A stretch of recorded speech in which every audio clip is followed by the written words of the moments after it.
Welcome to the Headless Giant podcast. I have my guest Nick with me from the Occult Rejects. What up? Nick, tell the people what you're working on. Not working on much. Oh, I did finish a video actually. I finished a video documentary that will be coming out, I think, on the 30th. It's already out on to premiere on YouTube. Got that done today, but today talking about some glyphs, I guess, and a piece of mail. Awesome. Doing good. Yeah, I got my glyphs and I got a piece of mail. If you guys have any sort of strange sort of experiences or stories, paranormal, occult, anything that sort of made you go, huh, that's bizarre, send it to me. If you look at the bottom here, it is the Headless Giant Podcast at gmail.com. Send me your stories and I will read them. So what's the glyph you got on your mind this week? Oh, all right. Well, I kind of cheesed out. I figured this would be an easy one to go at. The only reason I chose it is because I don't think most people know that Aleister Crowley didn't make this symbol. So I don't know if you can pull. I think I did share it with you already. If you could pull it up. Fuck. Yeah. My mouse. Yeah, the unicursal hexagram. There we go. So the unicursal hexagram is a hexagram or a six-pointed star that can be traced or drawn unicursally in one continuous line rather than two overlaid triangles. The hexagram can also be depicted inside of a circle with points touching it, and is often depicted in an interlaced form, as you can see here. I made sure I picked those, to where it looks like it's kind of passing over and under to form a knot. It is also, it's a specific instance or a far more general shape discussed in I don't even know how to say this, Blaise Pascal's 1639 Hexagrammum Mysticum. But Giordano Bruno actually kind of came out with this in his work titled Essays upon the Mathematics of Mordente. That came out in Prague in 1588. And he was an Italian philosopher and cosmological theorist and hermetic occultist who used the universal hexagram symbol to represent figura amoris, figure of love, part of the Hermetic Trinity in his Mathesis. And eventually, in Aleister Crowley's Thelema, the hexagram is usually depicted with a five-petaled flower in the center. I think I got that one too. I'll change that one for everybody. There we go. That is the one that Aleister Crowley uses, only with a five-petaled flower in the center, which symbolizes the pentagram. The hexagram represents the heavenly microcosmic or planetary forces and is a symbol equivalent to the Rosicrucian rose cross or ancient Egyptian Ankh. The five petals of the flower represent the microcosmic forces of five elements of the magical formula Yeshua, and is a symbol equivalent to the pentagram or pentacle. Two symbols together represent the interweaving of the planetary and elemental forces. So yeah, that is kind of like where it came from. Crowley kind of just took it like usual and rebranded it. And then one fun fact I did want to throw in that I found interesting with this, that the Hubble telescope, the way it uses its mirrors, makes the unicursal hexagram. So you gotta throw that little one in there as well. That's amazing. So Yeah. I think for a lot of this stuff, people really need to understand how central geometry is to practicing magic and having sort of that geometric understanding of the world. Can you kind of explain why these geometric figures would be so important in doing ceremonial or ritual magic? Well, I do think I think at some point, I just think the Kabbalah, well, I don't know if the Kabbalah gets into it, but maybe the tree is used for it. But I do think they actually get into like actual light and reflection and stuff like that. I do think occultists may actually get deep into stuff like that. So I don't know. I do know that also the lens on your eyeball can also start to make kind of like this image as well, which is kind of, I have the tattoo, but in the middle I have an eyeball instead. Well, that's actually kind of appropriate and kind of goes into the whole Venus symbolism too. Yeah. Because Venus would be it makes a pentagram in the sky over a year or whatever the Venusian year is. It creates the flower of, no, not the flower of life, but it creates sort of a multi-petaled, five-petaled flower in the sky as we're rotating around. And I think one of the reasons why it was so, connected to the idea of vision and beauty and all the rest of this stuff is because of the um, the nature of the golden mean. And you can find the golden mean in the pentagram with each one of the lines creating the golden ratio to one another. And usually, when we find something beautiful, it fits inside of that golden ratio spiral. So having the whole idea of beauty being woven around this kind of morphic field. I've been listening to a lot of podcasts from that guy. I was sharing it with the group. Oh man, I forgot his name. He sounds Drake, something Drake. What's his name? Yeah, I haven't checked. Sheldrake. Rupert Oh, Sheldrake. Oh, yeah. How did I forget that? Yeah, Rupert Sheldrake. Yeah. Right. So the whole idea of Rupert Sheldrake that he loved so much that he shared was the morphic field, right? And the morphic field is a very, very ancient concept. It was the idea that all of this stuff that's coming into form has a blueprint that's sort of unseen. And as it's revealed, we see it in the shapes and the forms that come closer. So when you're talking about the flower petals, how it's five petaled, all of the principles of mathematics are built into that. And what they do is they're finding these golden ratios and stuff to represent the kind of morphic field acting on these plants or animals or whatever that produces this stuff. And that's why the golden ratio is so important. That's why all these geometric figures are so important, is because they're tied to the morphic field of life itself. And so for the as above, so below hexagram, I think what that is meant to do is to create sort of a sympathetic effect to where you become the bridge, or you become the point that now reaches the heavens and below. So you become sort of like that shining pillar. And so yeah, it would make sense why they would use this for a telescope. If they are math magicians, Yeah. they've got that whole thing sort of embedded in there. And I think you've also got the platonic solids, right? So the platonic solids are supposed to be the base level geometry that make up everything else. Well, it was discovered in like the 1500s that all the platonic solids can actually fit inside of each other without any room between them. And so from that mathematical basis, you're talking about the fundamental principles of all matter coming out of those solids, and it does actually fit. After you put all the figures together, you get Metatron's cube. And they're talking about Metatron's cube as being connected to these angels and all the rest of this stuff. But it all starts as geometric principles that are basically expanded outward. And so having, the universal hexagram, what made it so different from just a normal hexagram is that you can complete the motion in one hand swipe. Yeah. So Yeah, you're I know not another reason why Crowley, I think, mentioned they liked using it. I think Israel Lagarde may have said the same thing. Is that when you do the hexagram and you want to, the sun's in the middle, and if you draw the hexagram the way you draw it, you're never going to cross over the middle. And this one, you actually get to connect it.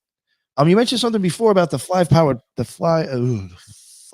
flower, and it made me think about how I mentioned before that the formula was Yeshua. That's actually that's taking Yod He Vod He and throwing, I think, like Jesus in there and making it actually 4 to 5 now. right. Because it was 4 letters technically. So Right. And the 4-lettered name is called the tetragrammaton. So the 5-lettered name would probably be pent something with a pent. Yeah. But the whole idea there is that they're trying to create a more holistic system out of the 4, because as you know, the numerology of 4 is pretty cruel. Like the 4 of anything is going to be like pretty shitty, because it's like there's no room to move. There's no, it's all just handed right to you. This is the way things are. This is reality. This is your punch in the face. This is your 4. And then the 5 is supposed to bring the spirit in, and it's supposed to be more holistic and more everybody gets a little bit of something, as opposed to everybody stuck in the cage. I'll pull that down now. Oh, yeah, I can do that. Nice. It's So even like I know there's like another ritual. I forgot what it. I think the Rosy Cross ritual or something that Order of the Golden Dawn uses, and it's like kind of like a way to like cleanse your temple. And I think you even use Yeshua instead of Yahweh Vadhe. interesting. Yeah, because the Yod He Vav He is very important for the pentagram ritual because for the banishing, what you're doing is you're using the Yod He Vav He formula for the four directions, Yep.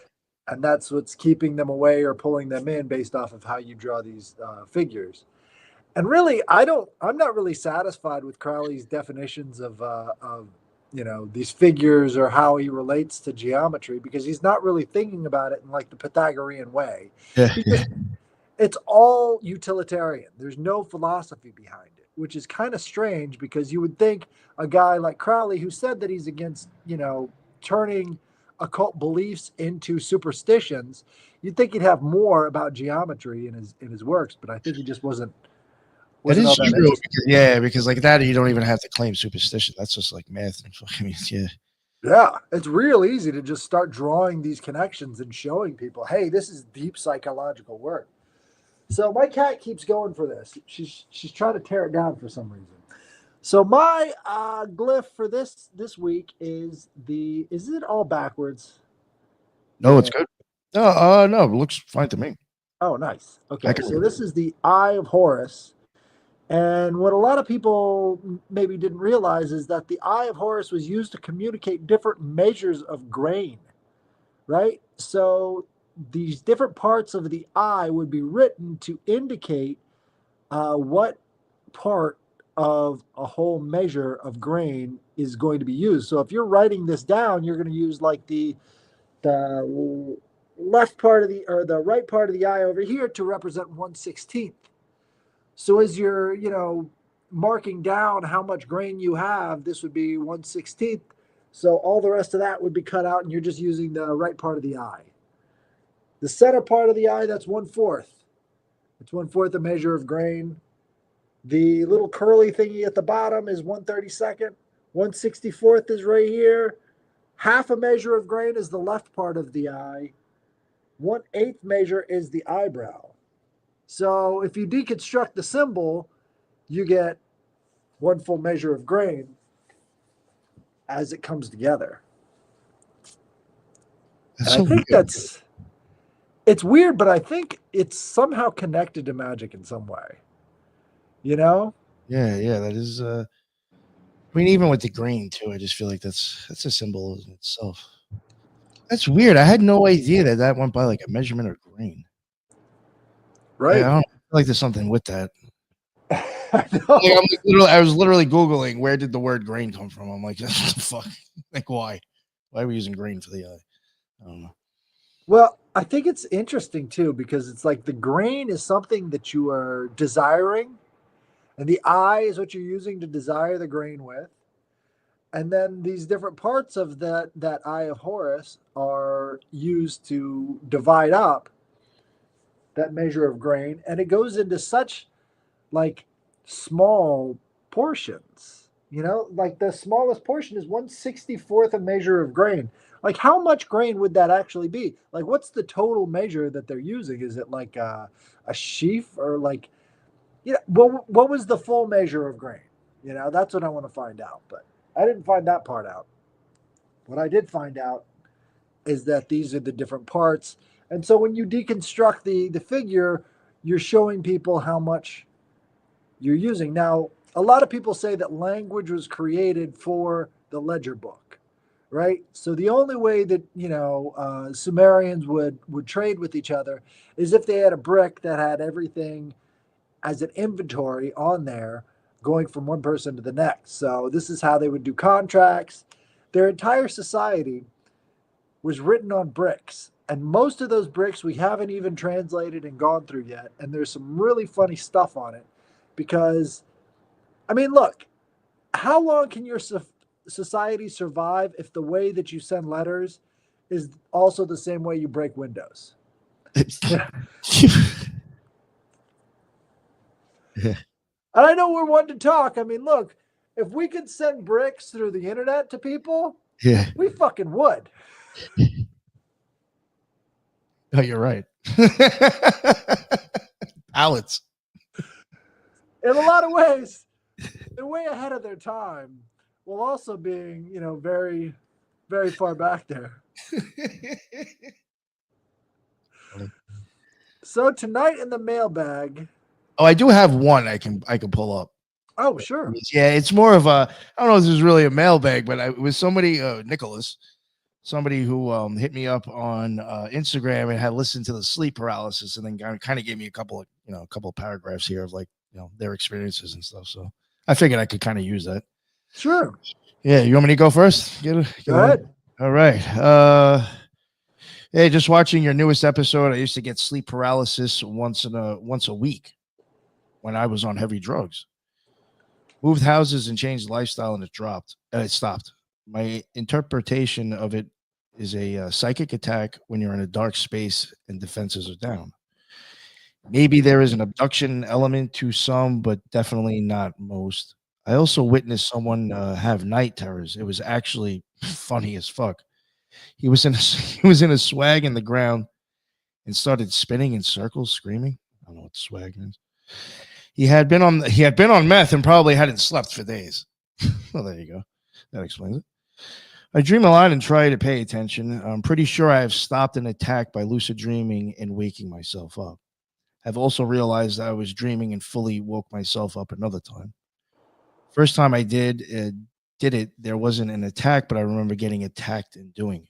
I also felt like someone trying to attack. They couldn't, but I attacked back and win. Hard to tell what it is sometimes. It could be something in my own psyche that I've got to overcome. Sometimes could be from other sources. That's it. Interesting. I mean, I do find it interesting. I mean, he does mention drugs possibly being the reason why, and then somebody else had an experience in drugs. Was that? Well, it could go into that figure, the as above, so below. You're making yourself a conduit.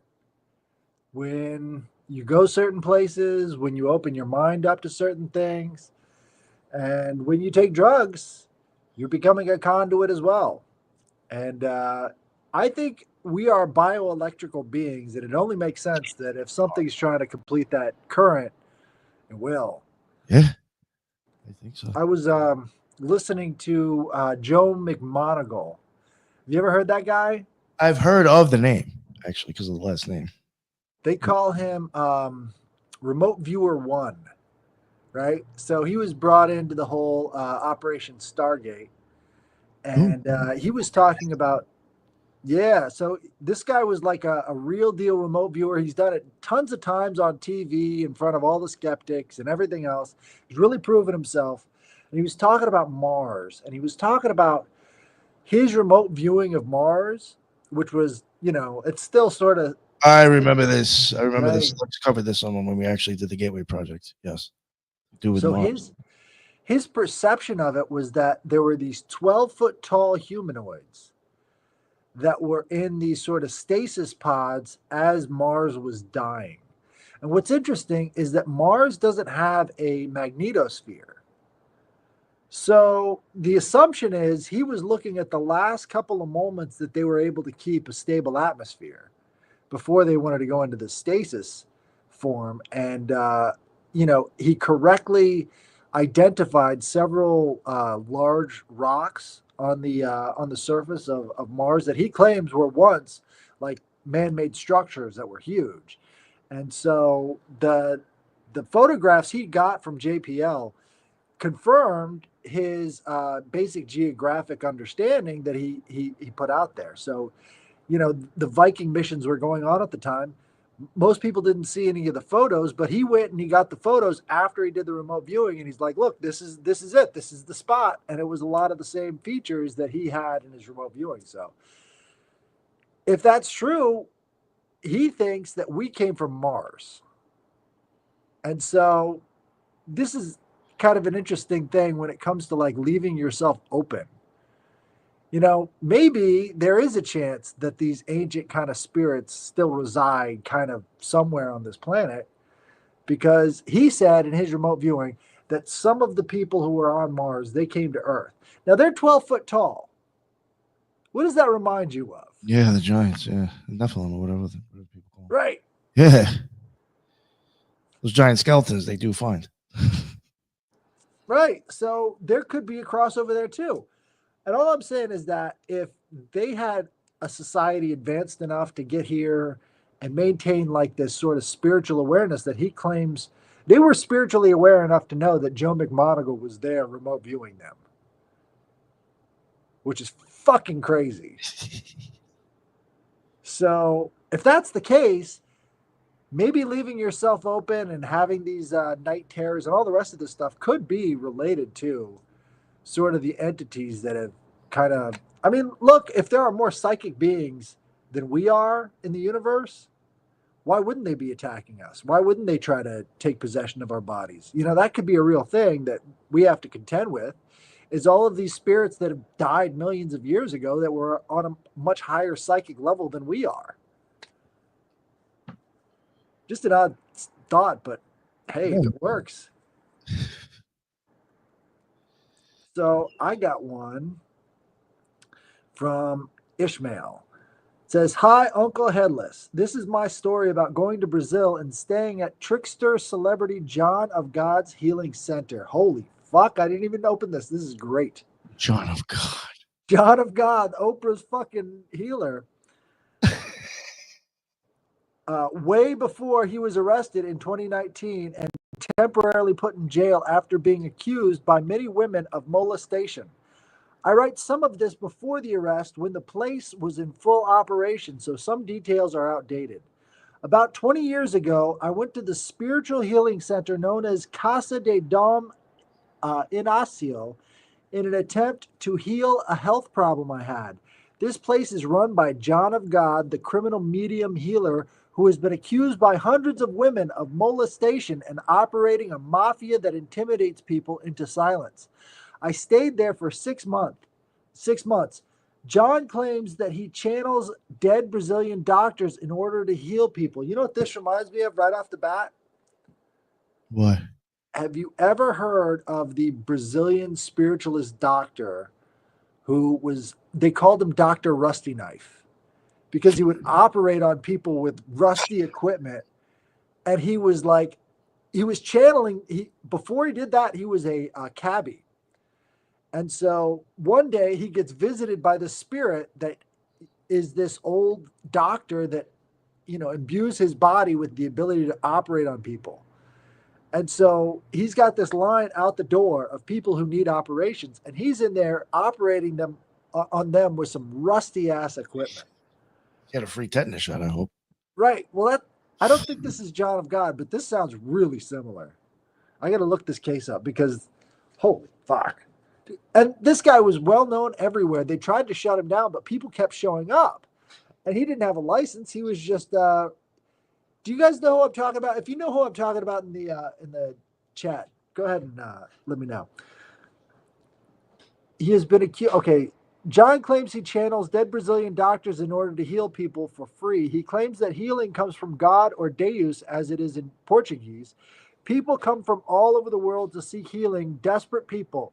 They wait in lines for hours to be assessed by John of God, incorporated by one of many of the spirits, while others sit in the current room and meditate for hours away, listening to the same music by a famous Brazilian singer. Spiritual surgeries are conducted that can either be physical or invisible. Being adventurous, I volunteered for the physical surgery and got the hemostat forceps jabbed up my nose. There are videos of this on YouTube. Holy shit. I see this as giving permission to the dark side to have this done. I blacked out and had to lie down and recover in a side room. The next day, I had excruciating pain in the liver area and could barely walk home. I proceeded to vomit massive amounts of black, thick liquid and felt like I was going to die. I was in bed for about a day after that, convinced they must have cleansed me. Much later on, after returning home, I realized this was a spiritual attack and was a real phenomenon in the old days. It was known as allotrophagy, attributed to demonic attacks. This was a subject in the X-Files episode called Sanguinarium. Years later, I'm dealing with health problems, and I know that giving permission when I volunteered for this ritual is what allowed it to happen. The physical surgeries involve John of God scraping eyes, cutting skin, and using hemostat forceps to shove up people's noses, all mostly pain free. Doctors have been baffled at how this is done. Also, entities are said to be working for the doctors, which are assigned to every person who has surgery or treatment. These spirits are really demons called Exus Umblada,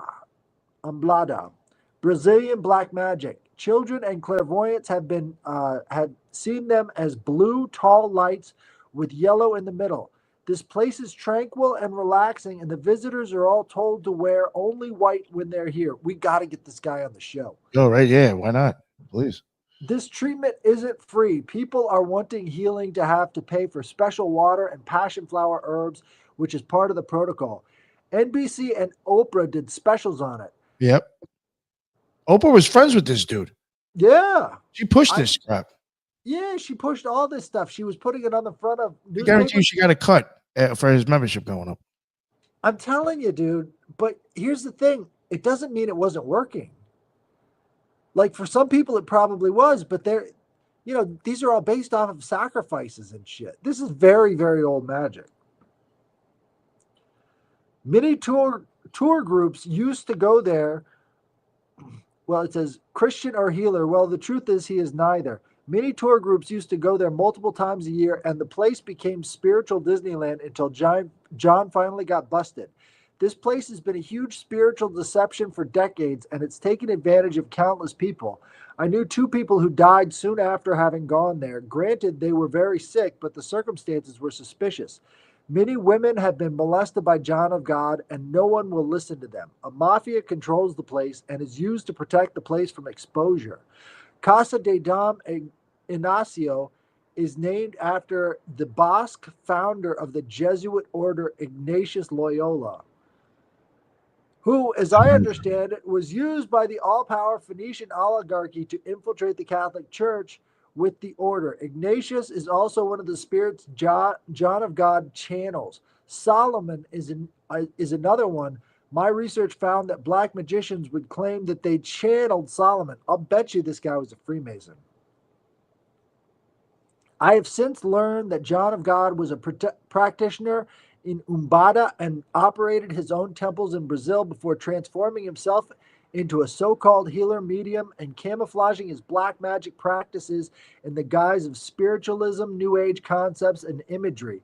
He has Sephardic, Jewish, and Gypsy origins. There is even a Gypsy line in Umbanda, and since Gypsies had played a large role in Brazilian history due to being thrown out of Portugal in the 1600s and sent there as happened with other colonial powers and their respective colonies.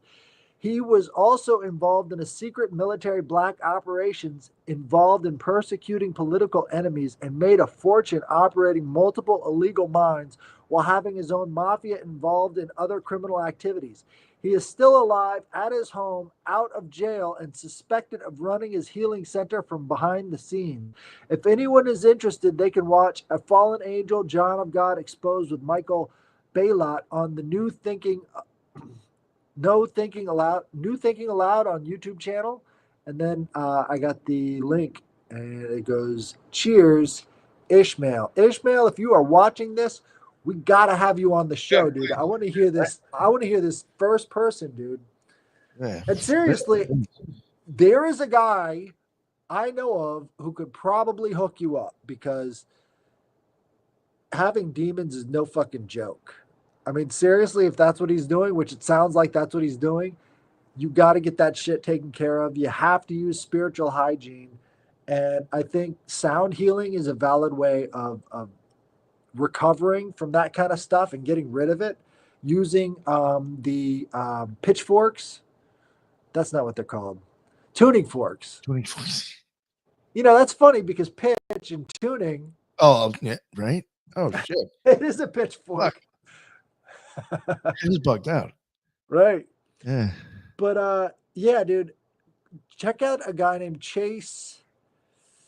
I'll look him up for you, but he runs a show on YouTube, and he's been posting recently. I know he just had a kid, but he hooked me up when I was having problems with a fucking ghost that lived in my apartment. Really messed me up. But the sound healing really did fix that stuff, and it was using tuning forks. And uh, I also do Reiki, so I'm not like foreign to the concepts of energy healing and all the rest of that stuff. So it was a really good experience. I'll find his name and send it to you in a response email because you got to get that shit taken care of. You could die just as easily from a spiritual affliction as you can a physical one, you know? Make your life miserable too. Right. It's not, Yeah. this stuff works, which is scary, right? All that voodoo stuff, it fucking works. Something's weird. Yeah, something happened. I do believe that for sure. Yeah. Definitely come on the show, Ishmael, if you're listening, please. Absolutely. So what was your take? It's fucking insane. It's weird. I was like, I was even thinking, I was like, it's just so, it's weird how like I've even kind of touched on topics on this on the show recently, like that vampire lady, and even like tomorrow, I think we have Alfonso, someone Costanzo dropping again. Fredo, whatever his name was. And like he was even getting into stuff with like, I mean, kind of like sacrificing and calling in like all this and that, or like the people that were, worshiping him, basically. Some weird stuff. I don't know, man. It's some creepy shit. Well, if you think about it, we're all kind of under a spiritual affliction when you look at the role money plays in our society and all the symbols that they plaster all over it. I mean, you can't make that shit up. That's a spell. Uh, I mean, I'll have to say, I don't think the email was probably bullshit. There was things in there that I didn't know from what I have already watched of the John of God. I didn't. I never would have thought. I mean, I guess it kind of makes sense, and I'm sure there's always some sort of form of mafia in a sense, but I never really like thought of it that way. And the whole, I mean, that whole like, I don't know what you would call it, demon, magic, whatever they fucking with. I never would have, thought that. I just figured the guy was just a straight up scam artist that was just touching kids. That's what I thought. My theory on the man. I did not think that stuff was involved. I didn't think he actually knew anything. I just figured he knew how to scam people and tell people what they wanted to hear. You'd be surprised, dude. Have you ever seen the show In Search of with Leonard Nimoy? Yeah. That's old as shit, man. He did one video where he went to a voodoo ceremony in Haiti, and it was a perfectly blue. I don't think it was him personally, but he said a camera crew, right? And so they're watching as this perfectly blue sky has a torrential downpour after a voodoo ceremony. And, they got it on video. There wasn't a cloud in the sky, and yet they're having this torrential downpour of water as the voodoo ceremony is over. So it's like something physical has changed in the environment. Something bizarre is happening. And so I think, there's a lot of power in that stuff. It's never public, never the public stuff. Well, I even do think, believe it or not, that through like, no, I wouldn't say basic science, but I think like if people start to look at sometime, all right, the cloud bust. I mean, if you were really to get into that, I think most people would be really surprised how simple that could kind of actually be.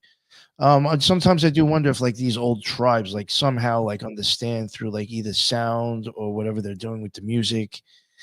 And like I do wonder if like they actually understand to a certain extent that all these things may actually make it rain.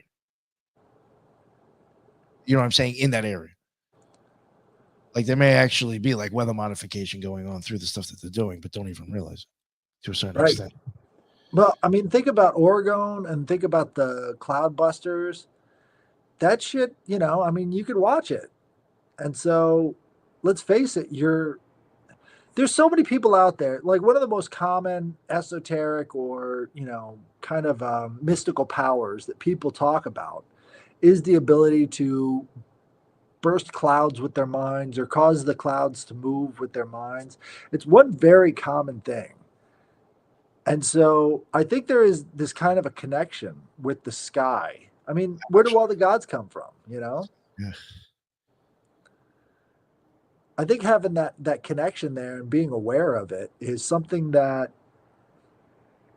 it starts to really pick up when you get into the really heavier states of psychological uh, distress, and even hypnosis has been known to cause that in people. So ritual it up. I mean, that stuff eventually works, you know. Yeah. But yeah, that was an awesome email, man. Did you even know it was all that before you looked at it? Didn't even look at it. So once I open it, I'm like, gold. Yeah. Hey, you're probably like, oh wow, this is a long one. Actually, this might take a minute to read. Right. It's great. This makes up for that. Was like 2 or 3 right there. Clouds are water, you know. And when you're talking about easy zones, I mean, the easy zones form the cloud. You know, that's why we have clouds, is because of this easy water. So all of that is electrically charged. So the entire cloud, this is why you have lightning coming from clouds. All of this stuff is very highly electrically charged. So having that being connected to, you know, thoughts and energy like that, that doesn't surprise me at all. You know, they're like brains. You know, if you think about it, a cloud is kind of like a brain. It's got all the synapses firing. Yeah, yeah. I like that actually. You can have lightning in the clouds. Right. But yeah, so this was a great episode.